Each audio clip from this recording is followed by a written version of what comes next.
இன்னும் 16 நாள் தான் இருக்குது என்னோட ஃபர்ஸ்ட் நேச்சுரல் பாடி பில்டிங் காம்படிஷனுக்கு. கைஸ் இன்னைக்கு ஒரு சந்தோஷமான செய்தி என்னன்றத வீடியோ ஃபுல்லாக பாருங்கள், நான் சொல்கிறேன். இன்னைக்கு காலைல ஃபாஸ்டர் கார்டியோ முடிச்சாச்சு. அந்த செய்தி என்னென்னா, கைஸ் இன்னைக்கு வந்து ரீஃபீட் டே.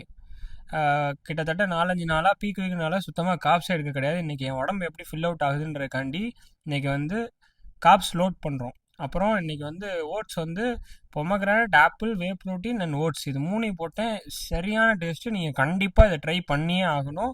எல்லா மீலுக்கு அப்புறமும் என்னோடய உடம்பு எப்படி ஃபில் ஆகுதுன்றக்காண்டி எல்லா மீலுக்கு அப்புறமும் நான் வந்து செக்இன் பண்ணணும். என்னோடய போஸ்டர்ஸ்லாம் ஹிட் பண்ணி அனுப்பணும். அதுக்கப்புறம் என்னோடய ஆஃப்டர்நூன் மீல் எடுக்கிறதுக்கு கைஸ் நான் வந்து சிடிபின்னு இதுக்கு முன்னாடி நான் போய்கிட்டு இருந்த ஒரு கெஃபேக்கு போயிருந்தேன். கைஸ் சாதம் செம்ம டேஸ்ட்டாக இருந்துச்சு. ஒரு 4 நாள் காப்ஸில் சாப்பிடவும் ரொம்ப ரொம்ப டேஸ்ட்டாக இருந்துச்சு. இவங்க வந்து இதில் வந்து அந்த போன் சாஸ் அப்படின்னு சொல்லுவாங்க, அதெல்லாம் போட்டு நல்லா ஃப்ளேவர் ஆட் பண்ணி கொடுத்துருந்தாங்க. 4 நாள் அப்படி டிப்ளிஷனில் இருந்துட்டு ரைஸே அவ்வளோ டேஸ்ட்டாக இருந்துச்சு. கைஸ் இந்த மீலை முடித்ததுக்கப்புறம் எனக்கு வெயின்ஸ்லாம் நல்லா பயங்கரமாக பாப் அவுட் ஆகி எனக்கு கொஞ்சம் நல்லா ஃபில் ஆன மாதிரி ஃபீல் ஆயிருந்துச்சு.